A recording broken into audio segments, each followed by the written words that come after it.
배신감은 어떻게 만들어지는 감정인가? 자, 일단 이론적으로 먼저 접근을 해보겠습니다. 배신감이라는 감정이 만들어지기 위한 여러 가지 단계들이 있어요. 첫 번째, 어떤 대상 또는 어떤 인물을 여러분들이 신뢰해서 자신의 자원을 투자하게 됩니다. 뭐가 됐든 여러분들은 어떤 대상을 신뢰했어요. 그래서 믿을 수 있겠다. 난 이걸 위해서 투자를 하겠어. 투자자의 마음으로 투자를 한 겁니다. 뭘 투자했을까요? 자, 두 번째, 이때 자원에 속하는 것들은 에너지, 감정, 시간, 물질적인 자산 등등이 있다. 자, 즉 여러분들은 자신이 바라는 아름다운 미래의 어떤 그림, 소망, 꿈, 어떤 인물과의 관계, 그런 것들을 기대하면서 자신의 체력과 에너지, 감정, 희노애락, 인내심, 애정, 헌신, 여러분들 삶을 구성하고 있는 것들을 많이 내어주었을 거예요. 아니면 올인했을 수도 있어요. 이게 나한테 너무 귀중한 거니까 그만큼 많이 쏟아부었을 수 있습니다. 자, 그 다음에 세 번째 단계에서 대상 또는 인물이 여러분들이 신뢰했던 것과는 다르게 행동합니다. 즉 여러분들의 기대와 어긋나는 행동을 합니다. 그럼으로써 엉뚱한 결과, 여러분들이 기대했던 거랑 정반대되는 최악의 끔찍한 결과들을 마주하게 됩니다. 자, 그럼으로써 네 번째 단계, 여러분들은 기대와 다른 결과에 대해서 충격을 받게 되고 상실감을 느낍니다. 일단은 내가 원하는 게 저 높은 아름다운 이상향인데 실제는 저 밑에 끔찍한 지옥도다 라는 것을 확인을 함으로써 뒷목 잡고 쓰러질 정도의 충격과, 자, 그 다음에 1차적으로 드는 감정은 바로 상실감이에요. 내가 가지고 있었던 것들, 내가 투자했던 것들은 모조리 다 허상이었구나. 그게 허상인 걸 넘어서서 최악으로 끝났구나 라는 것, 최악으로 나에게 보답을 하는구나 라는 것을 여러분들이 깨닫고 큰 상실감과 충격에 휩싸이게 됩니다. 그 다음에 다섯 번째 단계에서는 스스로가 속았다고 생각을 하면서 투자했던 것들을 다시금 되돌려받고 싶어 합니다. 나는 이렇게 될 줄 몰랐어. 이렇게 될 거였으면 애초에 그렇게까지 투자하지도 않았어. 뭘? 내 시간, 내 에너지. 나 그렇게 참지도 말걸. 다 내지를걸. 신뢰하지 말걸. 내어주지 말걸. 내 돈. 이러면서 여러분들이 지금까지 그것들을 신뢰하고 기대하고 믿었기 때문에, 그게 가능한 일이라고 생각했기 때문에 미친 듯이 쏘아부었던 것들을 이제는 현실을 깨닫고 빨리 회수하고 싶은 거야. 그 회수가 돼요? 안 돼요? 안 된단 말이지. 여섯 번째 단계, 돌이킬 수 없다는 것을 깨닫고 허망함에 빠집니다. 아무도 못 믿겠어 라던가, 어떻게 세상이 나에게, 난 이제 끝났다 라던가, 이런 6가지 단계를 통해서 여러분들은 배신감이라는 감정이 생성되는 것을 확인하실 수 있습니다. 자, 배신감을 정화하고 여러분들의 상처 입은 마음을 치유하는 방법을 단계적으로 알려드리도록 하겠습니다. 자, 첫 번째, 일단은 여러분들이 배신을 내가 지금 당했구나 라고 자각하는 순간, 어떤 분들은 의욕을 상실하고 넋이 나갈 수도 있어요. 소위 말하는 멘붕 상태에 빠질 수가 있는데, 어떤 분들은 깽판을 칠 수가 있어요. 이거 조심하셔야 돼요. 또는 중대한 결정을 내릴 수가 있어요. 사람이 큰 충격을 받으면요, 광역 딜을 시작해요. 그러니까 게임에서 말하는 그 광역 공격, 나 빼고 다 죽어라, 이게 돼요. 그렇기 때문에 일단 여러분들이 배신감을 막 마주하는 상황이라면은 다급하게 어떤 결정을 내려야 되는 게 아니면은 일단 고요하게 자신이 혼자서 생각을 정리해 볼 수 있는 시간과 공간을 마련해 주시는 게 좋습니다. 일단 바깥에서 무언가 배신감에 근거한 액션을 취하시는 거는 추천드리지 않습니다. 바보 같은 행동을 할 확률이 매우 매우 높아요. 그 다음에 두 번째 단계에서 충격스러운 현재 상황에 대해서 하나씩 정리를 해보세요. 여러분들이 충격을 받으면요, 사고가 안 돼요. 그리고 일단 내가 예측했던 상황이 아니기 때문에 현실 상황 파악이 안 돼요. 뭐야, 이게 어떻게 된 거야? 무슨 상황이야? 우왕좌왕 난리도 아니에요. 그렇기 때문에 일단은 천천히 상황을 파악하는 것부터 시작을 해야 됩니다. 마치 5살짜리 아이가 큰 사고를 당해서 경찰서에서 진술을 해야 되는데, 그 진술을 어떻게 하겠어요? 벌벌 떨면서 말도 잘 못하거나 계속 똑같은 말 반복할 수 있겠죠. 그때 어떻게 해줘야지 진술을 더 잘할 수 있을까? 기다려주고 몸 따뜻하게 해주고 편안하게 쉬게 해주고 고요한 순간에서 안심할 수 있게 해준 다음에, 괜찮아, 천천히 말해봐. 괜찮아, 못해도 되니까 천천히 정리해보자. 우리가 생각했던 것만큼 최악은 아닐지도 몰라. 최악이어도 우리가 대비하기 위해서 천천히 살펴봐야 돼. 달래면서 상황 파악부터 시작하는 겁니다. 자, 그 다음에 세 번째 단계에서 내가 느끼는 감정들을 하나씩 마주하고 받아들이세요. 상황 파악을 하는 과정에서 딸려올 거예요. 감정들이. 무서워, 두려워, 화가 나. 어떻게 이럴 수가? 충격이야. 상실감, 후회, 불안. 굉장히 많은 감정들이 막 올라올 수가 있는데 일단 다 느껴보고 비워내는 식으로 일단 다 1차적인 처리를 해보세요.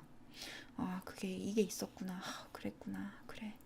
그래서 감정을 받아들이고 인정하고 마주하는 이런 마음까지 준비해 주시고요. 자, 그 다음에 네 번째 단계에서 감정이 이렇게 흘러갈 테니까 계속해서 감정학교 수업들 참고하셔서 처리를 해주시면 됩니다. 보통은 배신감을 겪었을 때 감정의 변화가 어떤 식으로 흘러가냐면요. 1차적으로 충격감을 느낍니다. 그 다음에 두 번째는 배신감. 그 다음에는 두려운 감정. 이걸 어떻게 못하는 것 같다. 내가 지금 의도했던 상황도 아니다 보니까 내가 이걸 수습을 할 수 있을까? 더 큰일이 일어나면 어떡하지? 이거보다 더 최악의 상황이 일어나면 어떡하지? 불안의 감정. 그 다음에 이 정도 상태에서는 불안까지 느끼고 나면은 상황 파악이 얼추 돼요. 그러면 화가 나기 시작합니다. 분노가 막 올라와요. 어떻게 나한테 이럴 수가? 왜 하필 나한테 이런 일이? 그러면서 원망이 들어요. 근데 막 분노와 원망을 하고 슬픔과 여러 가지 감정들을 느끼다 보면은 이게 아무 소용이 없다는 건 알아요. 내가 화내 무엇하리? 허무해요. 그 다음에 슬퍼요. 그리고 외로워요. 그 다음에 큰 상실감을 느낄 수가 있습니다. 아, 내 지나간 세월들. 내가 웃고 행복했었던 시간과 더불어서 노력하고 참고 고통받았었던 모든 세월들. 내 인생이 통째로 떨어져 나간 것 같은 이런 상실감. 피눈물이 철철 나지. 후회가 돼요. 그래서 어떻게든 뭐라도 되찾고 싶은 거야. 근데 그게 돼요? 안 된단 말이지. 다시 돌아가는 거예요. 계속 뺑뺑 도는 거예요. 언제까지? 이 감정들이 비워질 때까지.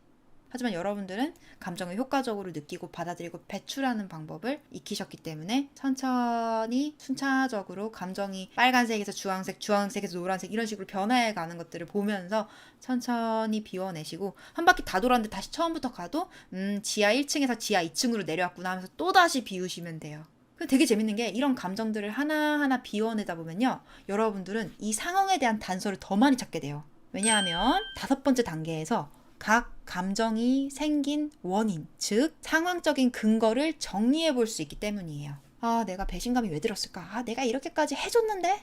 내가 이걸 믿었는데 상대방이 그렇게 행동하지 않아서야. 이런 식으로 상대방의 행동에 대한 어떤 근거와 내 안에 있는 고정관념, 믿음, 환상, 기대, 착각, 계산, 미스 이런 것들을 근거를 쭉 수집을 할 수 있겠죠. 두려움이라던가 불안이라던가 분노도 마찬가지예요. 왜 화가 났는지, 왜 슬픈지, 왜 허무한지, 왜 무기력한지 다양한 감정들이 올라왔을 때 그 감정의 원인이 되는 것들을 적다 보면요. 여러분들은 굉장히 많은 단서들을 찾게 됩니다. 이 상황의 근거가 되는 왜 이 상황이 벌어졌는지 여러분들은 수많은 증거들을 수집하게 된 거죠. 자, 그 다음에 6번째 단계에서는요. 내가 무엇을 기대하고 믿었는지를 떠올려 보세요. 자, 내가 쭉 적은 것들에서 뽑아낼 수도 있습니다. 자, 여러분들이 이 관계 안에서 내가 믿었던 어떤 미래의 모습이라던가 소망이라던가 꿈에 대해서 여러분들이 뭘 믿고 뭘 기대했었는지 여러분들이 당연히 생각했던 거. 아, 사람이라면 이렇게 행동해야 되는 거 아니야? 도움을 줬으면 고마워야 되는 거 아니야? 뭐 이런 것들. 여러분들이 당연하게 믿고 있는 거야. 아, 판도라님, 뭐 이걸 적어요. 이건 너무 당연해서 믿음이라고 할 것도 없어요. 그래도 적으세요. 그건 여러분들의 착각이었을 수 있으니까. 자, 그 다음에 7번째 단계에서 신뢰했기 때문에 내어줬던 것들을 쭉 적어보세요. 즉 여러분들이 투자했던 거, 헌신했던 거 이때 꼭 줬다고만 생각하지 마시고 희생하거나 감수한 것들도 적어보세요. 내가 이렇게까지 배려했는데 이런 것까지 줬는데 내가 이것들을 주기 위해서 이런 노력도 했는데 내가 오랜 시간 이런 마음으로 이런 진심으로 대했는데 내 진심까지도 쭉 내가 이 관계나 이 대상에게 쏟아 부었었던 것들을 물질적인 가치든 비물질적인 가치든 뭐가 됐든 간에 쭉 적어보세요. 적으면서 피눈물이 날 거예요. 아까워서. 이게 정말 쉬운 과정이 아니거든요. 여러분들 인생에 많은 것들을 내어줬기 때문에 배신감이라는 감정이 들었을 거예요. 배신감까지 들었다는 거는 굉장히 많은 걸 줬다는 거고 솔직히 많이 주지 않았으면 서운하거나 억울한 정도에서 그쳐요. 근데 배신감이 들었다는 거는 내 딴에는 많이 줬거나 객관적으로 많이 줬다는 거거든요. 그러니까 이런 작업들을 하는 게 굉장히 버겁게 느껴지거나 힘들다고 느껴지거나 하지만 깔끔하게 치유를 하고 자유로워지고 다시는 이런 일을 겪지 않으려면 참고 하셔야 돼요. 근데 이때 자기를 몰아붙이지 마세요. 병이 날 수가 있어요. 그래서 조금 했다가 좀 쉬어주고 했다가 쉬어주고 하는 식으로 하시면 되고, 하루 안에 끝장내려고 하시면 안 됩니다. 자, 그 다음에 8번째 단계에서 스스로를 위로하시고요. 과거의 선택을 돌이킬 수 없음을 받아들이셔야 돼요. 내가 아까는 피눈물이 나는 단계였는데 이제는 사약을 먹는 단계예요. 내가 정말 많은 걸 내어줬고 많은 노력을 했는데 그것들을 세상이 사람들이 알아봐 주질 않고 오히려 나를 더 아프게 했고, 그런 것들이 너무너무 피눈물이 나는데 그런 나를 너가 바보 같아서, 너가 왜 그랬어, 너가 잘못 선택했어, 어쩌고저쩌고, 그건 하시면 안 되고요. 위로해주세요. 그냥 묵묵하게. 비난할 힘도 없을 거야. 어떻게 화낼 힘도 없을 거야. 그래서 자기 자신한테 바람 불면 날아갈까, 건들면 깨질까, 이렇게 조심스럽게 위로해주고 눈물을 흘리게 해주고 눈물 닦아주고, 여러분들 스스로를 여러분들에게 맞는 방식으로 위로를 해주시고 치유될 수 있는 이런 시간들을 천천히 인내심 있게 기다려주시는 이런 과정들이 필요하겠습니다. 그 과정에서 여러분들이 다음 단계로 나아가려면 결국에 쓰디쓴 사약을 마셔야 돼요. 어떤 사약? 내가 줬던 것들을 되돌려받을 수 없다. 아무리 내가 아깝고 분통하고 억울하고 속상하고 그날의 선택을 후회해도 나는 돌이킬 수 없다. 그것이 내가 받아들여야 되는 현실이다. 9번째 단계에서 내가 어떤 것들을 그 대상에게 의미부여하고 의지했는지를 살펴보세요.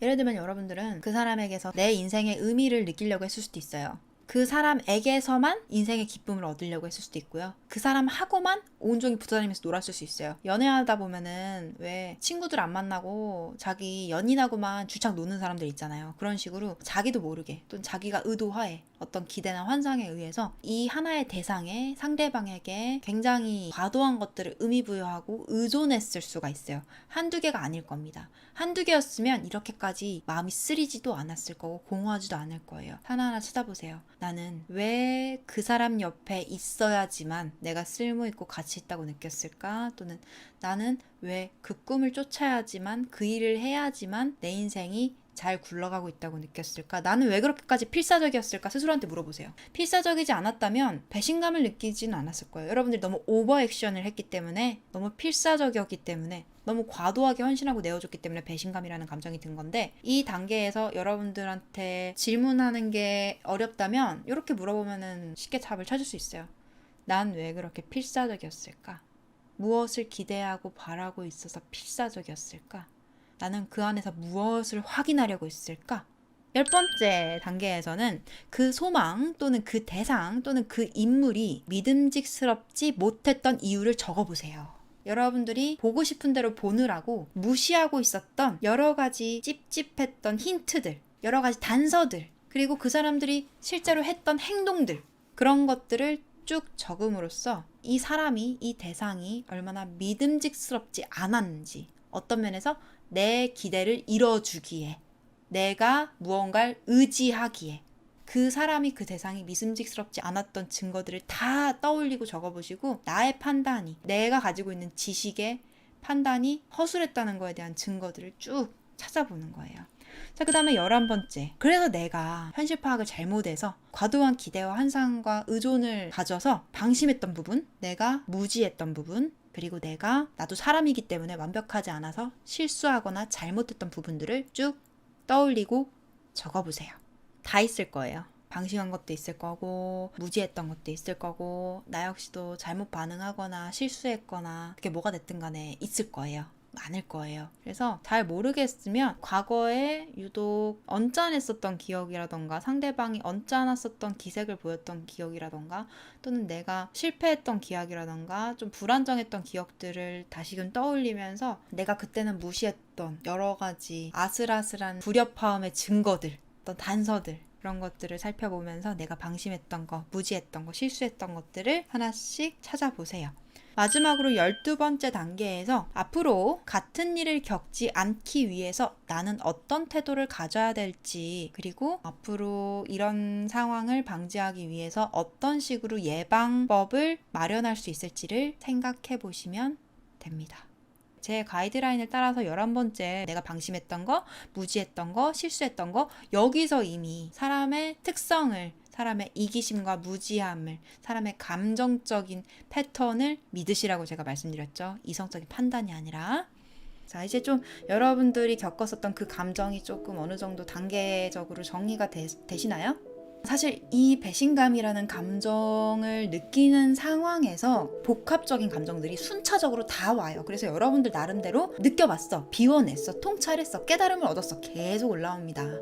그래서 여러분들은 지칠 거예요. 언제 끝나? 그냥 제가 나쁜 놈이라고 하고 난 불쌍한 사람이라고 하고 끝내자. 그게 빠르겠다. 이럴 건데 그렇게 해도 분이 가시지 않을 거예요. 분통해가지고. 그래서 이 배신감이라는 감정이 상당히 굉장히 복합적이고 장기전이고 여러분들한테 크게 충격을 주고 데미지도 크다 보니까 조금 더 어려워하셨을 수 있고요. 이 감정이 다른 감정들에 비해서 더 오랜 후유증을 가지고 있기도 하고, 시간이 해결해주는 감정이 있는 반면에 시간이 해결해주지 않는, 상대적으로 시간이 많이 걸려서 시간이 소용이 없을 것 같은 감정이 바로 배신감이에요. 10년이 지나도 그 배신감이 옅어지긴 하지만 깔끔하게 비워지지 않는 경우들이 굉장히 허다합니다.